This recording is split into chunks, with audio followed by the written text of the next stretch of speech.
오늘 우리에게 주시는 귀한 말씀 신명기 21장 1절부터 14절까지의 말씀입니다.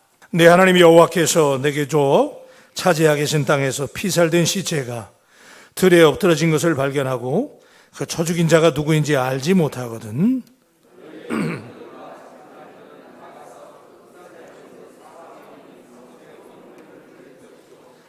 그 피살된 곳에서 제일 가까운 성읍의 장로들이 그 성읍에서 아직 부리지 아니하고 멍에를 매지 아니한 암송아지를 취하여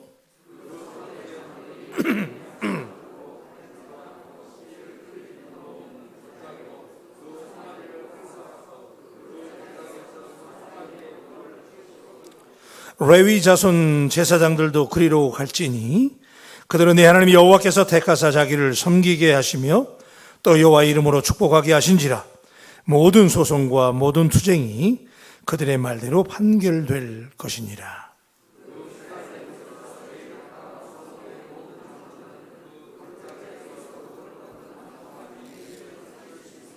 말하기를 우리의 손이 이 피를 흘리지 아니하였고 우리의 눈이 이것을 보지도 못하였나이다.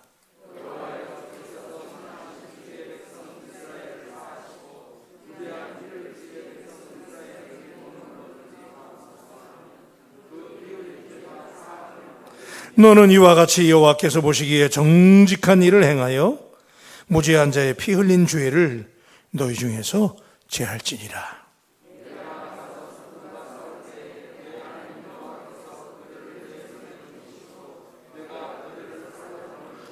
네가 만일 그 포로 중에 아리따운 여자를 보고 그에게 연연하여 아내를 삼고자 하거든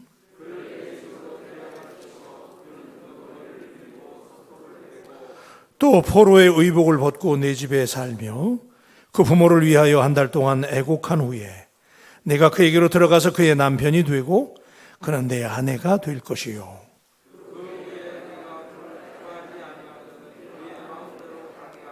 결코 돈을 받고 팔지 말지니라. 내가 그를 욕보였은즉 총으로 여기지 말지니라. 아멘. 아멘. 할렐루야. 믿습니다. 주님을 믿습니다. 예수님이 우리의 친구가 되시는 줄로 믿습니다. 사람이요 친구를 잘 만나야 돼요. 근데 예수님이 우리의 친구가 되시는 게 축복 중에 축복인 줄로 믿습니다. 이 세상을 살아갈 때 누가 가이드가 되느냐 굉장히 중요하거든요. 근데 예수님이 우리의 친구가 돼서 우리의 손잡고 그죠? 내 주를 가까이 하게 하면 십자가 짐 같은 고생이 될 때가 있지만 그러나 주님께 더 가까이 나아갈 때 주님께서 우리에게 큰 위로와 축복과 은혜를 주실 줄로 믿습니다. 자, 여러분 지금 우리가 어울려 사니까 공동체로 살아가니까 공동체의 귀한 거를 몰라요. 내 아내, 내 남편, 내 식구들, 또 우리 한국 사람들은 특별히 나라고 안 하잖아요. 미국 사람들은 개인주의가 발달했기 때문에 my church 그런단 말이에요. 나의 교회 그래요. 근데 우리는 뭐라 그래요? 우리 교회라고 그러잖아요. 우리 전부 우리래. 우리는 응? 애들도 우리 애들, 그죠? 전부 우리래. 우리 학교, 그잖아요. 우리. 자, 우리라는 말, 우리 한국 사람들 굉장히 공동체 의식이 발달했어요. 그래서 옛날에 품앗이도 같이 해서 하고 단체로 하잖아요. 그런데 삶은 어떠냐? 삶을 들어가 보면 우리만큼 또 개인주의화된 데가 없어요. 이기적이고 상대방에 대해서 책임지려고 그러지 않고 그저 나만 잘 살려고 그러고 왜냐하면 우리는 이 지형학적으로도 그렇고 지질학적으로도 우리가 땅이 작다 보니까 리소스가 자원도 적고 우리가 활용할 수 있는 여러 가지가 적다 보니까 경쟁이 심하고 내가 다른 사람보다 먼저 차지해야 되니까 그러다 보니까 상대방을 배려할 시간이 없어요. 내가 내 거 먼저 챙겨야 내 순서가 오니까 우리는 내 거를 챙기는데 굉장히 익숙해요. 근데 오늘 말씀에 보면 이게 아니라는 거예요. 가나안에 들어갔을 때 범인을 찾을 수 없는 계획된 살인이 일어났어요. 그 당시에 부당하게 피를 흘리는 것은 구약시대 때는 피를 흘리면 그 땅을 더럽히는 일로 여겨졌기 때문에 부당하게 죽음으로 번임이 밝혀지지 않을 때 누가 죽인지 몰라요. 그럴 때는 어떻게 하냐면 오늘 말씀에 보면 공동체가 책임을 졌어요. 이게 오늘 말씀의 굉장히 중요한 포인트인데, 범인을 모르는 살인사건으로 시체가 들여서 발견됐을 경우에는 그곳으로부터 가장 가까운 곳에 성읍의 장로들을 대표로 해서 살인죄에 대한 무죄를 증명해야 됐어요. 어떤 사람이 누군가는 죽였는데 누가 죽인지를 몰라. 그랬을 때는 공동체가 책임을 졌어요. 그래서 오늘 말씀에 여러분이 읽으신 대로 암송아지의 목을 꺾어가지고 대속의식을 진행하는데, 목이 꺾인 송아지, 그 송아지 위에 손을 씻어서 회개를 하면 죽은 죄의 피에 대해서 죄가 없음을 선언하게 되는 거예요. 자, 누군가가 죽였어요. 누군가가 살인을 했는데 누가 했는지 몰라. 그럴 경우에는 언약의 백성들은 약속의 땅에서 일어나는 모든 불의한 사건에 대해서 책임을 공유했다는 거예요. 오늘 이 말씀이 굉장히 중요한 말씀이에요. 공유한다는 거. 우리가 부지 중에 지은 죄에 대해서도 속죄의 마음을 가져야 되고, 우리 공동체가 함께 감당해야 됨을 오늘 말씀이 아주 냉정하게 우리에게 말씀하는 거예요. 여러분, 우리 바울교회는 한 몸인 줄로 믿습니다. Body of Christ. 우리는 주님의 몸이에요.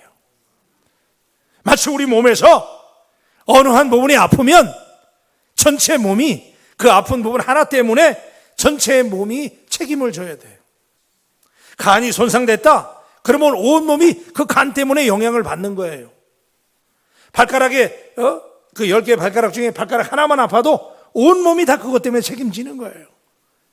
우리 바울교회가 주님의 한 몸이라면 우리 몸에 한 사람이 범죄하는 것, 한 사람이 실수하는 것, 한 사람이 실족하는 것, 그거 모두가 다 오늘 이 가나안 백성들이 약속의 땅에 들어갔을 때 그들이 공동의 책임을 져야 한다는 말씀이 우리에게 들려진다면, 오늘 이 말씀은 우리에게 뭐라고 말씀하시는 거예요? 오늘 우리에게는 너도 나도 없이 여러분 옆집에 앉아 계신 거 여러분이 한 몸이라는 사실을 오늘 새벽에 다시 한번 발견할 수 있게 되기를 축복합니다. 이거를 우리가 반드시 회복해야 됩니다. 그래서 공동체가 책임을 져야 될 일에 대해서 함께 그 짐을 져야 되는데, 여러분 초대교회는 공동체 정신이 있어서 하나님 나라를 세워가는 기초가 됐는데, 예수 그리스도를 믿는 사람들이 다 함께 모여가지고 여러분 아는 것처럼 서로 물건을 통용하고 재산과 소유를 팔아서 각 사람의 필요를 나누어주고, 날마다 마음을 같이 성전에 모이기를 힘쓰고 집에서 떡을 떼면서 날마다 성만찬했어요. 사실은 그래서 성만찬의 정신은 커뮤니온, 공동 식사예요. 왜 성만찬을 했느냐? 그거 하면서 회개하고 그냥 눈을 빠뜨리려고 하는 게 아니고, 날마다 성만찬을 했던 이유는 주님의 살과 몸을 찢으면서 주님의 피를 나누면서 우리가 뭐라고요? 우리가 하나라는 것을 날마다 행한 거예요. 근데 이제 우리 개신교회는 이게 이제 맨날 하면은 의미가 퇴색되니까 이제 뜸하게 하다 보니까 너무 뜸해졌어요. 사실은 원래 정신은 성만찬은 매일 하는 거예요. 믿으시길 바랍니다. 왜 그랬느냐? 함께 책임진다는 거예요. 우리가 한 몸이라는 거예요. 은혜가 되십니까? 우리 바울교회가 이제는 하나가 되게 되기를 주님의 이름으로 축복합니다. 시대가 변하고 또 사람들의 성향이 변하다 보니까 믿는 사람들 안에서도 예수 믿는 사람들도 다 이기적이 됐어요. 지금은요. 내가 축복을 받아야 돼. 그저 나야 나. 그런데 사실은요, 오늘 이 말씀에는 자, 누가 죽였는지 몰라. 그런데 그 죽인 것 때문에 공동체 전체가 제사장들을 중심으로 해서 회개했다는 거예요. 우리의 죄라는 거예요. 우리 죄라는 거예요. 누가 살인했는지 몰라요. 그런데 범인이 누군지 모를 때 어떻게 되느냐? 우리 모두의 죄라는 거예요. 오늘 사랑하는 여러분, 우리 바울교회 어떤 분이 실족했어요. 또 어떤 분이 죄를 졌어요. 어떤 분이 뭐 더 솔직하게 얘기하면 막 이상한 소리 하고 다녀요. 그러면 그 사람들을 비난하고 그 사람들을 블레임할 게 아니고 그들이 우리의 책임이라는 거. 그래서 여러분이 불쌍히 여기고 같이 아파하고, 그래서 공동의 책임을 질 수 있는 우리 바울교회가 되기를 축복합니다. 우리 옆 사람들에게 한번 고백하십시다. 우리는 한 몸입니다. 한번 하세요. 진짜 믿으세요? 진짜 우리 한 몸이에요. 저는 앞으로 우리 바울교회가 진짜 바울교회다우려면 우리가 하나가 되어야 됩니다. 그래서 우리가 오늘 이 공동체 정신으로 싹 마무리할 수 있게 되기를 축복합니다. 담임 목사의 아픔이, 신현모 목사의 아픔이 여러분들의 아픔이고, 여러분 한 분 한 분의 아픔이 저의 아픔이고, 이걸 느끼면 느낄수록 우리 교회는 좋은 교회인 거예요. 근데 얘가 걱정이 돼요. 걱정이 되는 거는 코로나 바이러스가 와가지고 사람들이 이제는 옛날에는 이렇게 모이는 거 좋아했는데 말이야. 지금은 잘 안 나오려고 그래. 자꾸 뭐 모니터 앞에서 예배 드리려고 그러고, 그게 편한 게 알아버려서 그거를. 이게 문제야, 이게. 그래서 지금 목사님들이 고민이 많아요. 이거 끝나고 나면 가나안 신자들만 좋아졌대. 가나안 신자요. 가나안 거꾸로 하면 안 나가잖아. 그래가지고 한국교회 가나안 신자들이 많은데 약속의 땅 가나안이 아니고 거꾸로 해서 안 나간대. 이 사람들이 많아요, 교회. 사실 안 나가 신자들이 도움을 받는 게 우리 바울교회거든요. 왜냐하면 우리 교회는 사람들이 그러대. 워낙 많이 모이니까 다른 교회에서 와가지고 숨기 좋다고 그러더라고. 안 나가 신자들이 우리 교회 많이 온대. 그런데 자, 어쨌든 간에 새벽 예배도 얼마나 힘들어요, 사실. 그리고 막 공예배 다 나오는 거 어렵잖아. 그런데 요새 뭐 스마트폰만 키면 예배가 나오니 여기에 재미 들려가지고 말이야. 여러분, 마귀는요 어떻게든지 안 모이게 만들어. 자꾸 핑계대게 만들어. 여러분 절대 속지 마세요. 정말 내가 오늘 새벽에 진짜 이건 내 얘기 들어야 된다니까. 왜냐면 난 미국에서 왔으니까. 저는 그래도 덜 물들었잖아요. 그러니까 내 얘기 꼭 들으셔야 돼. 여러분 정말로, 그래서 히브리서 10장 25절에 있는 대로 모이기를 패하는 어떤 사람들의 습관과 같이 하지 말고 오직 권하여 그날이 가까이 옴을 볼수록 더욱 그리하시기를 주님의 이름으로 축복합니다. 자꾸 모여야 됩니다. 그래서 여러분들이 강권하셔야 돼. 왜냐하면 안 나오는 그 사람의 문제는 당신의 문제라니까. My responsibility예요. 언제까지 그냥 놔두실 거야. 바지깡이 붙잡고 들어줘서라도 내 책임이니까. 그래서 여러분, 우리가 이렇게 예배를 자꾸 모여야 되고, 모이면 어떻게 돼요? 시너지가 생기거든, 사람이. 모이면 그 새벽에 이렇게 많이 모이니까 막 시너지가 생기잖아요. 시너지는 1 플러스 1은 2가 아니고 4, 5, 6이 되는 게 시너지예요. 세 개가 되는 게 아니고 2개가 되는 거 더 많아지는 거. 더블, 트리플로 막 늘어나는 거야. 그게 시너지 힘이란 말이에요. 그러니까 우리 교회가 지금도 그런 힘으로 왔지만은, 여러분, 우리가 이렇게 함께 모여서 기도하고 격려하고 공동체 의식이 살아나서 으쌰으쌰하고, 그래서 그냥 우리가 그냥 화끈하게 하나님 앞에 영광 돌리는, 이 협력하는, 코퍼레이션 하는 우리 교회가 되기를 축복합니다. 예? 예. 성부, 성자, 성령이죠. 그죠? 그래서 성경에 보면 꼭 그랬어요. 예수님도 우리라 그랬어요. 우리가 하나인 것처럼 저들도 하나가 되게 해달라. 우리가 뭐예요? 성령님, 성자 하나님, 성령 하나님. 그죠? 그 우리란 말이에요, 우리. 그래서 유니티. 우리가 연합하는 거예요. 여러분, 비전 그러잖아요. 비전 앞에 D자가 붙으면, 어디든지 글자 앞에 DI가 붙으면, 이 DI, DE가 붙으면 갈라지는. 그래서 노래도 듀엣 그러면 앞에 DE가 붙거든요. 그러면 듀엣은 둘이 부르는 거잖아. 비전 앞에도 D 비전이 돼버리면 분파가 돼버려요. 분파라는 뜻이에요. 분파. 갈라진다, 나눠진다.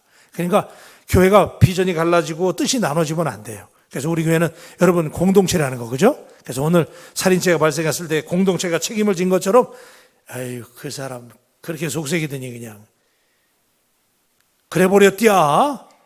그러지 말고 그 사람들의 문제가 여러분의 문제라니까. 아멘. 이거 꼭 건져가시길 바라고. 두 번째는 오늘 그 포로의 여성에 대해서, 여러분 결혼은 인격적인 만남이잖아요.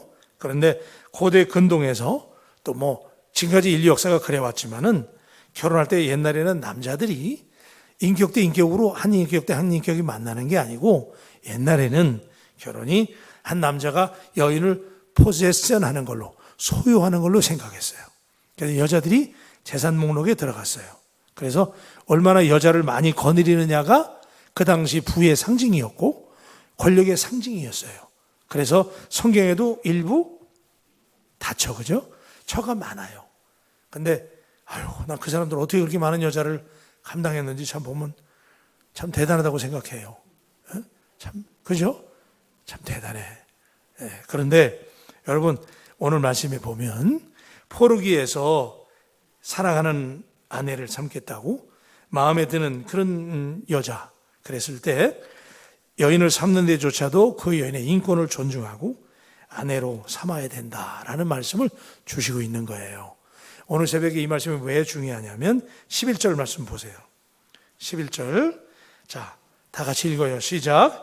내가 만일 그 포로 중에 아리따운 여자를 보고 그에게 여인의 아내를 삼고자 하거든. 12절도 읽어야 돼요. 그를 내 집으로 데려갈 것이요 그는 그 머리를 밀고 손톱을 베고 13절. 또 포로의 의복을 벗고 내 집에 살며 그 부모를 위하여 한 달 동안 애곡한 후에 내가 그에게로 들어가서 그의 남편이 되고 그는 내 아내가 될 것이요 그랬어요. 자, 포로기에서 여자를 데려왔으면 그 당시에 남자들이 일부 다처는 그냥 문화란 말이에요. 그러니까 재산으로 그냥 막 써도 되는 거야. 그런데 이게 놀라운 사건인 거예요. 심지어 포로에서 물건과 같은, 이게 전리품이잖아요. 승자가 취하는 전리품이란 말이에요. 그런데도 포로기의 여인을 데려왔을 때 그 여인에게조차도 이런 예절을 지켜야 된다고 하는 이유죠. 자, 데려오면 집에서 한 달 동안 애곡해라. 왜요? 그 부모들이 슬퍼할 테니까, 고향을 그리워할 테니까 그녀에게 고향을 그리워할 수 있는 시간을 충분히 주어라, 그 얘기잖아요. 그죠? 그렇게 주고 그녀가 입고 온 옷은 다 갈아입히고 이제 새로운 약속의 백성, 가나안 족속으로 편입이 돼야 돼, 이스라엘 백성으로 편입이 돼야 되니까 우상이라든지 그런 거 다 저기할 수 있도록 옷을 바꿔라, 그런 상징이 있는 거죠. 그렇게 해서 새 옷을 입히고 한 달 동안 시간을 두고, 그래서 고향을 그리워하고 부모를 그리워할 수 있는 시간을 주고 그녀를 그때 취하라 그랬단 말이에요. 그리고 만약에 그렇게 하다가 실증 나가지고 그 여인을 만약에 다시 이혼을 하게 되거들랑, 버리게 되거들랑 팔지 말아라. 그때는 팔아도 됐어요. 제사이니까. 그런데 팔지 말아라. 그리고 다시 돌려보내라. 그 얘기거든요. 여기서 우리가 배워야 되는 것은 존중이에요. 존중. 한번 따라하세요. 존중. 네. 여러분, 인격을 서로 우리가 존중해야 돼요. 제가 전에도 말씀드린 적이 있어요. 존중은 농작의 법칙과 같아요. 그래서 내가 존중을 심어야 존중을 받습니다. 예수님이 하셨잖아요. 그죠? 섬김을 받으려거든 너에게 남을 섬기라고 그랬잖아요. 왜 예수님 믿으면서 예수님이 하신 말씀을 여러분 잘 안 믿으세요? 예수님이 분명히 말씀하셨거든요. 대접을 받기를 원하거든 너희가 먼저 대접을 하라 그랬어요. 이건 진리예요. 어떻게 안 심고 거둡니까? 여러분들이 이렇게 정말 허접한 포로기에 데려온 전리품과 같은 물건 같은 여자 하나도 이렇게 이 당시에, 지금 여러분들은 존중받는 시대니까 이게 별거 아니지만 이 당시에 이건 대단한 일이었던 거예요. 놀라운 일이란 말이에요. 짐작하고 물건 취급해야 되는, 많이 거느릴수록 재산 목록이 되는 그런 여자, 하물며 포로기에서 데려온 여자까지도 이렇게 존중해라, 그 얘기예요. 여러분, 저는 말씀을 정리하면서 오늘 저 자신에게 여러분에게 물어요. 여러분 얼마나 사람을 존중하세요? 여러분, 우리 서로 높여주고 존중할 수 있게 되기를 축복합니다. 가만히 보면 다른 사람을 긁어내리고 비난하고 핍박하고 이렇게 평가절하하는 사람을 보면 사람이, 누구든지 사람은요 자기의 인격대로로 남을 보는 거예요. 그러니까 가만히 제가 목회한 30년 해보니까 그게 느껴져요. 정말 늘 존중받으면서 사는 사람은 다른 사람을 존중해. 그런데 잘하면서 남들에게 무시받고 존중을 못 받은 사람일수록 다른 사람을 존중 안 하더라고. 그러니까 여러분, 오늘 새벽에 우리가 이 말씀 기억하면서 내가 남을 자꾸 긁어내리려고 그러고 폄하하려고 그러고 비난하려고 그러면 내가 그런 안경을 쓰고 있는 거예요. 여러분, 오늘 새벽에 오늘 말씀 기억하고 인격적으로 우리가 서로가 서로를 존중하고 높여주는 우리 바울교회가 되기를, 여러분이 되기를 우리 주님의 이름으로 축복합니다.